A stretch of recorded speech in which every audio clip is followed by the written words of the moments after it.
ये बिल्कुल भी नहीं एक्सपेक्टेड था मुझे एम्स्टर्डम में।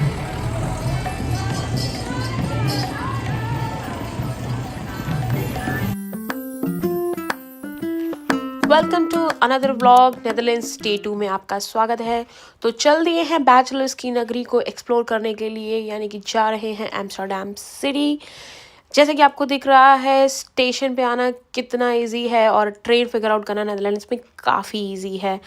और मेरी यहाँ से 40 मिनट्स की जर्नी है। मैं ट्राम ले रही हूँ, 40 मिनट्स में पहुँच जाऊँगी और फिर करेंगे हम सिटी को explore. So here is my tram, let's board it. पहुँच गए हैं एम्स्टर्डम और स्टेशन से एग्जिट करते ही हमें दिख गया स्टारबक्स। तो हम लोग कॉफ़ी पीने लग गए हैं और खा रहे हैं cheese cake. I love cheese cake. And train यहाँ पे बिल्कुल ईजी है, बस की तरह है। एंड मेट्रो एग्जैक्टली इंडिया की तरह है, कोई कन्फ्यूजन नहीं है। It's very simple to find out. And this is the Amsterdam central station. तो सिटी घूमने के लिए आपको सीधे यहीं पहुंचना है और जैसे ही आप एग्जिट करेंगे आपको सामने ये बहुत प्यारा सा व्यू मिलेगा जहाँ पे लेक है, यहाँ पे सिटिंग एरिया है, स्टेयर्स बनी हुई हैं। मैंने अपनी कॉफ़ी लेकर के मैं यहाँ आके बाहर बैठ गई थी और मैंने आधा घंटा सुकून से बिताया यहाँ पे।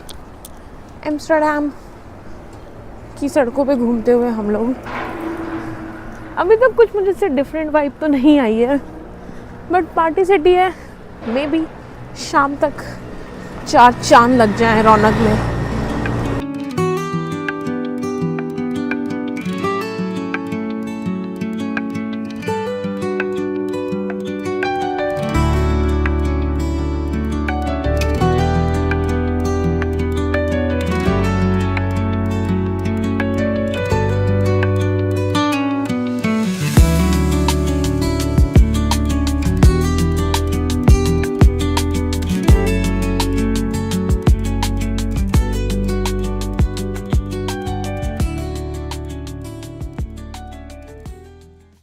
मेरी स्टुपिडिटी के चलते हुए हमें इस फेमस पॉइंट पे आने में लग गए 2 घंटे, लेकिन आप उससे काफ़ी पहले आ सकते हैं। उसकी बात बाद में करेंगे, फिलहाल इन क्रिकेट हाउसेस की बात करते हैं। ये है लीनिंग बिल्डिंग्स। इनके आर्किटेक्चर में कुछ लोचा हुआ और ये अपनी जगह से खिसक गए। अगर आप देख पा रहे हैं तो ये बिल्डिंग थोड़ी सी टेढ़ी मेढ़ी है और इस वजह से ये काफ़ी फेमस है। यहाँ पे लोग आते हैं इन्हें देखने के लिए और यहाँ पे पिक क्लिक कराते हैं। मुझे अलग ही चुल थी, मुझे ये देखना था कि ये सन सेट के टाइम पे कैसे लगेगा। तो मैं यहाँ पे से बाद में देखने दोबारा आई, जो कि वर्थ है कि कुछ ऐसे दिखते हैं और जो वाटर में इनका रिफ्लेक्शन आता है उससे तो इसकी खूबसूरती में 4 चांद लग जाते हैं। और इसकी जो पिक्स आती है उसके बाद यहाँ पे सुपर अमेजिंग। तो अगर आपके पास एक बार यहाँ पे आने का टाइम है, आई वुड से आप सनसेट के टाइम पे आइए और फिर जो आपकी पिक्स आएंगे ना, आप उसके लिए मुझे थैंक्स बोलोगे कमेंट में आके। अब बात करते हैं मेरी स्टुपिडिटी की। ये है लीनिंग बिल्डिंग एंड इसके जस्ट राइट साइड में है एम्स्टर्डम सेंट्रल स्टेशन। मैंने इसके बैक साइड से एग्जिट कर दिया था, जिसके सामने रिवर व्यू था। वहाँ से पूरा 2 घंटा लगा के सिटी घूम के मैं यहाँ पे पहुँची थी। अगर आप मेरी तरह बेवकूफ़ी नहीं करेंगे और सही जगह से एग्जिट करेंगे तो जस्ट इन 5 मिनट आप एम्स्टर्डम सेंट्रल पहुँच जाएंगे, जहाँ पे मैक्सिमम चीज़ें घूमने के लिए हैं। मैंने Amsterdam centre bye walk explore किया था क्योंकि उसका भी अपना ही एक अलग मज़ा है। और जैसे जैसे शाम होने लग जाती है वैसे वैसे काफ़ी रौनक होने लग जाती है, काफ़ी भीड़ होने लग जाती है, काफ़ी लाइटिंग वगैरह हो जाती है। तो आपको पूरी वाइब आने लग जाएगी। जैसा मुझे दिन में लग रहा था कि बहुत ही डल है, कुछ डिफरेंट नहीं है, बट जैसे ही शाम होती है आपको समझ में आने लग जाता है कि आप एम्स्टर्डम में हैं। और यहाँ पे बहुत डिफरेंट तरह के एक्सपीरियंस है जो आप ले सकते हैं। यहाँ पे बहुत सारे म्यूज़ियम्स हैं, बहुत सारे कैफ़ेज़ हैं। यहाँ पे बहुत सारी ऐसी चीज़ें होती हैं जो अलग कंट्रीज़ में लीगल नहीं है बट यहाँ पे हैं, तो आप उनका एक्सपीरियंस लेना चाहें तो ले सकते हैं। एंड इसके अलावा जिस चीज़ के लिए ये एम्स्टर्डम फेमस है वो है red light area. Red light area में photography and videography is not allowed. अगर आप करेंगे और अगर आप पकड़े जाते हैं तो बहुत मोटा फ़ाइन देना पड़ेगा आपको। एंड ये जो आपको विंडोज़ दिख रही हैं जिनमें रेड कर्टन पड़े हुए हैं, इन्हीं में शाम के टाइम पे जब ये एरिया ओपन होता है आपको सेक्स वर्कर्स दिखेंगे। जहाँ यहाँ पे बिज़नेस होता है जिसमें गवर्नमेंट का पूरा इन्वॉल्वमेंट है, पूरा कंट्रोल वे में सारी चीज़ें होती हैं। एंड इसीलिए यहाँ पे वीडियोग्राफी एंड फोटोग्राफी नहीं अलाउड है और आपको नहीं करना चाहिए क्योंकि जो वर्कर्स हैं उनकी professional and personal life mix हो जाती है, विच इज़ नॉट राइट।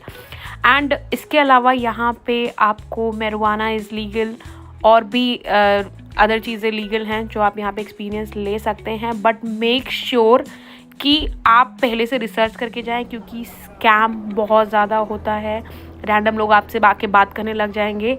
सो जो भी आप कर रहे हैं पूरे रिसर्च के साथ करें। लीगल शॉप्स हैं, लीगल शॉप्स पे जाएं, और क्लैरिटी नहीं है तो ऑनलाइन चेक कर लें। Amsterdam is different in many ways. जो एक्सपीरियंस आपको यहाँ मिलेंगे वो यूरोप के किसी और कंट्रीज़ में नहीं मिलेंगे। इसके अलावा यहाँ पे डेज़र्ट बहुत अच्छा मिलता है, बहुत डिफरेंट वैरायटीज़ का मिलता है, और इन डेज़र्ट शॉप पे आपको marijuana की ब्राउनीज़ भी मिलेंगी जिन्हें आप ट्राई कर सकते हैं, बट अगैन केयरफुल होकर ट्राई करें। पूरा रेड लाइट एरिया घूमने के बाद हम स्टेशन पे आ गए, क्योंकि स्टेशन के जस्ट साथ में ही है लॉकर रूम जहाँ पे हमने अपना लगेज रखा हुआ था। तो अगर आपने होटल चेक इन नहीं किया है और आपके पास सामान है, आप फ्री होके सिटी घूमना चाहते हैं, तो आप लगेज रूम में अपना सामान रख सकते हैं। एम्स्टर्डम का जो लॉकर है वो काफ़ी बड़े हैं। 10 यूरो में आपको स्मॉल लॉकर मिल जाता है जिसमें आपका काफ़ी सारा सामान आ जाएगा। इस तरह की मशीन्स लगी हुई हैं यहाँ पे, जिसमें आपको, हम डिपॉजिट कर चुके हैं, हम पिकअप करने आए हैं, तो इस तरह से एंट्री करनी है। और इस तरह से यहाँ पे बहुत सारे लॉकर्स हैं, किसी में भी अपना लगेज रख सकते हैं। एंड यहाँ पे सब कुछ सेल्फ चेक इन है। And this is our small luggage area जिसका 10 यूरो का टिकट है। देखो, एक बैग ये निकला है, एक बैग ये निकला है, एंड एक और बैग निकला है। ये इतना डीप है तो सफिशेंट है ये आप लोगों के लिए। इतना सामान था इस बैग में, इस लॉकर में। तो इसी वीडियो के साथ में ख़त्म हो रहा है हमारा एम्स्टर्डम और नेदरलैंड्स का ट्रिप। और राइट नाउ 1:30 हो रहा है और मैं हूँ एम्स्टर्डम सेंट्रल स्टेशन पे, क्योंकि मेरी यहाँ से 3 बजे की बस है। और हम लोगों ने थोड़ा ज़्यादा पैसा बचाने के चक्कर में 3-4 घंटे के लिए जो हमें स्टे ले लेना चाहिए था, हमने नहीं लिया। और अब हम यहाँ ठिठुर रहे हैं स्टेशन पे, बहुत ठंडा हो गया। तो अगर आप अपना यूरोप का ट्रिप प्लान करते हैं, बी रेडी कि मौसम कभी भी बदल सकता है। सो उसके लिए अपनी तैयारी करके चलें। और कल से हमारा बेल्जियम का ट्रिप शुरू होगा, तो जिसके बारे में आपको जानने को मिलेगा नेक्स्ट ब्लॉग में। तो स्टे ट्यून टिल देन, मिलते हैं नेक्स्ट ब्लॉग में। Bye bye, see you, take care, Tata.